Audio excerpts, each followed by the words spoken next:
Hi, welcome to the new segment of The Other Side of Normal. I am your host, Leslie Carvery, and today we are talking. Oh, I got the wrong t shirt on. I'll be right back.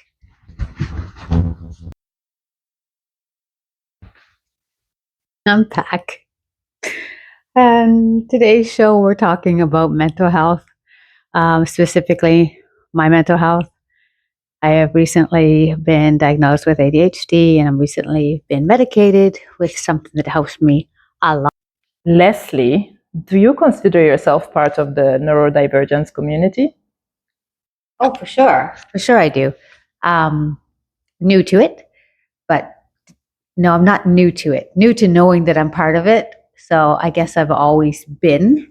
And I think a lot of people knew when I didn't know, but for sure, part of it. And the moment I came to understand it, I've completely embraced it and kind of loved that I'm a part of the club, to be honest.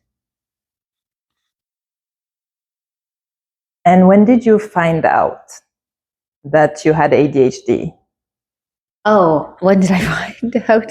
I was cruising through my 50s, having a good time, handling my business. Like everything was normal. I thought I was the most normal person outside of not being a normal person, but definitely didn't think mental health was any part of my life. It was part of other people's lives.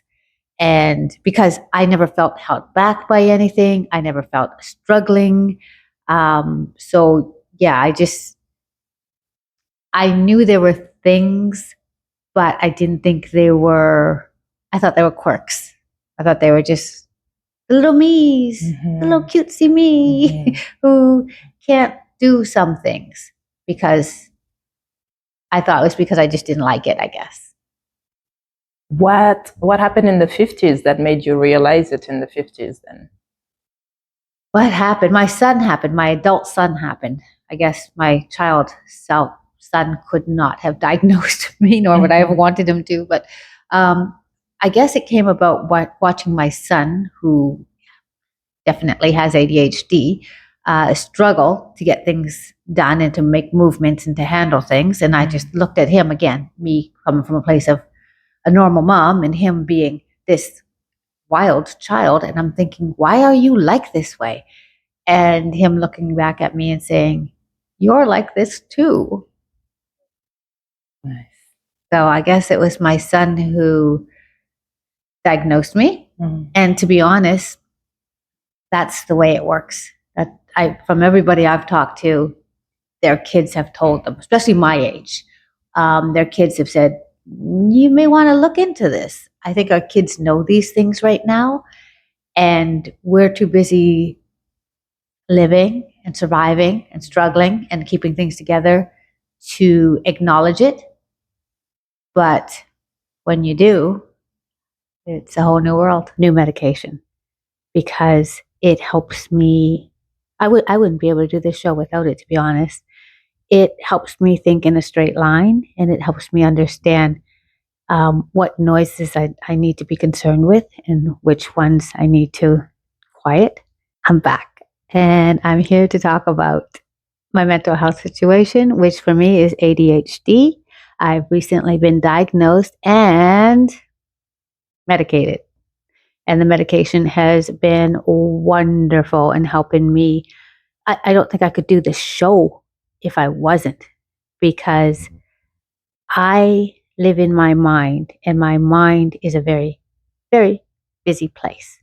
So when I finally realized that that wasn't a normal way of thinking and doing things, um, I sought out to get a medication that was going to help. And how I knew about the medication, which I don't suggest people do, is that my son had had some, and I thought, well, if it works for me, if it just works, then I'll know I have ADHD, and then I can go get whatever I need to. And I just want to talk about that day, because that day was limitless. That day, I woke up and I took this little tiny pill first thing in the morning. And the amount of things that I got done, I was waiting for my girlfriend to show up. She was coming at 11. The amount of things I got done before 11 o'clock were crazy. I cleaned the kitchen. The kitchen looked like it was from a magazine cover. I don't think I've ever cleaned the kitchen like that before. I did my hair. If my hair's not in braids like this, I don't do my hair. I don't. I did my hair. I did it so cute. I put clothes on. I did things that normally I don't do. I picked up things that I dropped. I wrote like 6 pages straight without doing all my little circuit training that I usually do. The focus was crazy. And then she showed up. And even though at that time she hadn't known me for a long time, she knew I was a different person. My partner knew I was a different person. My son came downstairs and he couldn't believe the different person that I was. Yes, I was afraid of this different person because I like my old person. I think she's great. So I was nervous as to how much of this new person was me or how much of this new person was who I was always supposed to be. And I had a lot to struggle with in my head as to, do I want to take this great pill, and what's going to be the bad part of it? Am I going to lose the quirky girl or the fun girl or the creative girl? Like if I lose any of those, I'll just stop taking it because she got me this far, you know? So the journey of taking this pill, I'm on a pill called Concerta, and I'm on the lowest dosage, which is what works for me. I want to get into all those things because it's just liberating. You know, people talk about, oh, he had voices in his head.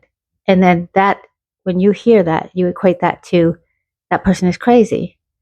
Well, now I realize that I had voices, but they're my voice all the time, nonstop. Everything that I think about that should just be a thought just eddies around in there, just like a roller skating rink. And then I get a new thought, and that's added to that. And then I'm worried about my son. I'm thinking about my parents. What am I going to eat for supper? There's so and so like me all the time. It was never quiet in my brain. It wasn't quiet when I was on the road on my bike, in my tent, sleeping. I could sleep, but there was just always this noise. And then I call myself concerticized. What the Concerta does, it just takes it all away and gives me quietness and clarity. And then when I have a thought, I just bring it out, and it's not filled with other thoughts hanging on to it. It's just that one crystal clear thought. And I'm able to push it through to where I want it to go, put it to where it rests, come back and grab another one and work that one through. And considering the kind of work that I do, I really, really needed that. So I got this pill like 3 months ago, and I've always been a very productive person. But my productivity came from, it was exhausting. It was exhausting to watch me, because if I had to write a paragraph, then I made 4 cups of tea, watched YouTube for like 10 minutes, did some push-ups. Like I just had these circuits that I would have to go through just to get any job done. And now I can sit down and work through them. So that's been the upside of me being medicated. I don't see a downside as of yet. I take it in the morning and I push through with my day, and I sleep at night. I don't gain weight. No, there's nothing. And then on days that I don't take it, I get to watch that little jittery girl come back, where just my movements are a little bit like a squirrel. Maybe my eyes are all kind of like, I'm thinking about things. I get deeply in thoughts and things like that. And if you see me thinking, I'm just like, you can feel how hard my thoughts are. But I kind of like having a day free of the medicine and just kind of let myself do that. So on a day that I don't have to meet up with people or push through my work agenda, I'd like to just not take my pill and just be me. And I remember years ago when people would come to me and go, oh yeah, I've heard about you. I go, you heard what? They're like, well, that you're different, that you're strange, weird, quirky, whatever. And I would be like, no, I'm just an artist. And I still kind of don't know where one begins and one ends, where the creativity of the artist is, or where my ADHD, or maybe all artists are ADHD. I don't know. But I know that it all works very well together with and without the medication, but better with. So I'm going to be talking a lot about my mental health journey, and I would really appreciate it if you had things that you want to share, that you say so in the comments. If any of you are, I don't think there's a stigma about it, but if there is, of course, don't put yourself out there. But since I've gotten the medicine, and since I can now see what ADHD looks like in other people, I don't want to be the ambassador for taking medication, but also if I would have known there was a better way to do things and a clearer way to navigate my brain, I wish somebody would have told me sooner. Oh, who knows what I would have done if somebody told me sooner.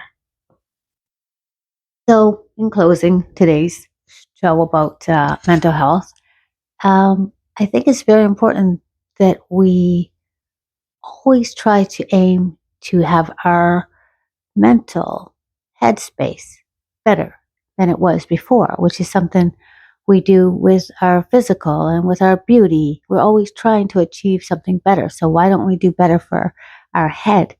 Why don't we forget about the stigmas? Because guess what? Everybody has a little something going on up there, and try to work on making it better.